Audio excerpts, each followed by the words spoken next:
Alright, who's ready for 2nd edition spoilers early? No, just kidding. I don't have any of that for you. I'm so sorry. Today, welcome back to another episode of the Forgotten Race Review. My friends, call me a grognard. Perhaps one day I'll sound like all the guys screaming Thaco at the top of their voices, saying that rogues are thieves with 4 hit points. Who knows?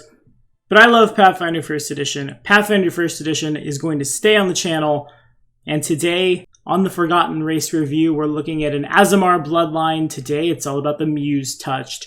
If you're liking what you're seeing, like, subscribe, ding the bell. That was a new way to do it. Yeah, sure. 3, 2, 1. Subscribe to the channel! Yeah, see? We all did it.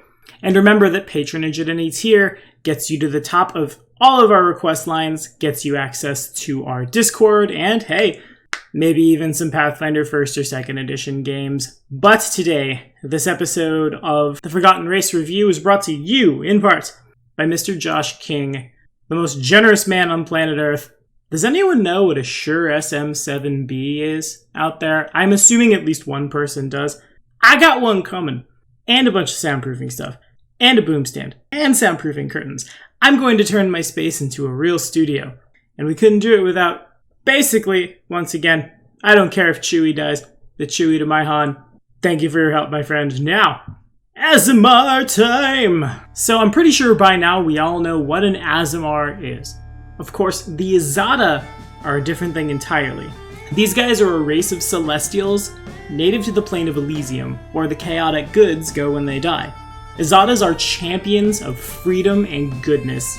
Imagine great celestial bards, knights, explorers who roam the plains in search of like-minded folk in need of their help. It's like the Super Robin Hood, basically. Most of these guys have some knightly or courtly title, which is apparently hereditary, perhaps from a long-lost celestial monarchy.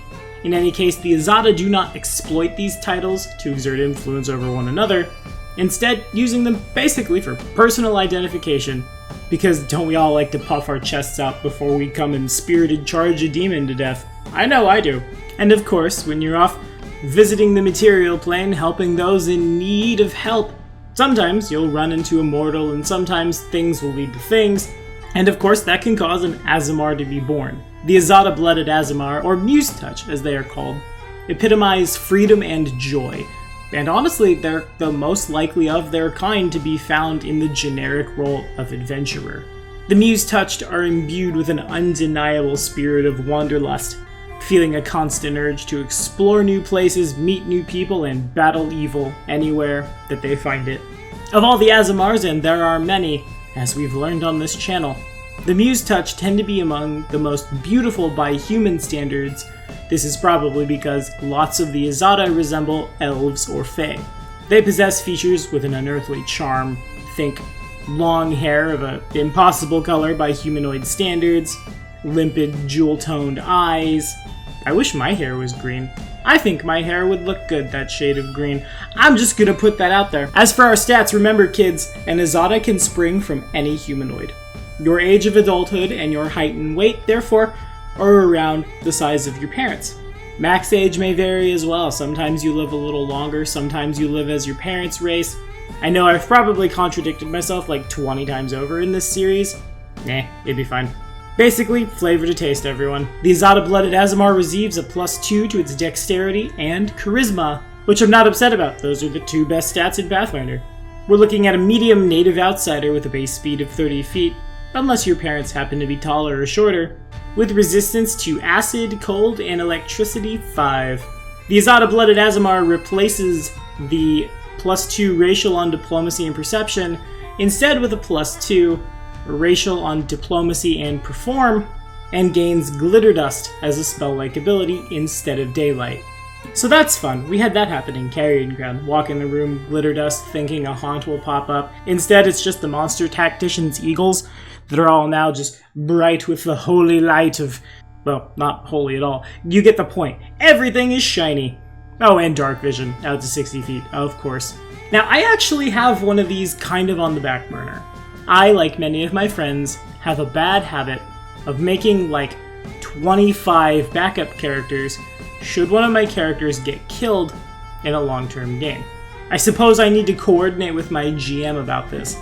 Hi Adam, also, I don't know if you watch these, but in that setting, if it's cool for Aasimar to remain, adventurer-y past the normal human old age and maybe even live a little longer, I had it in my head that Skoros of Sandpoint, this guy right here, the brawler I'm playing in Rise of the Runelords, we should be starting Book 5 here after a little while, by the by, had it in my head that his grandpa would be an Azada-blooded Aasimar.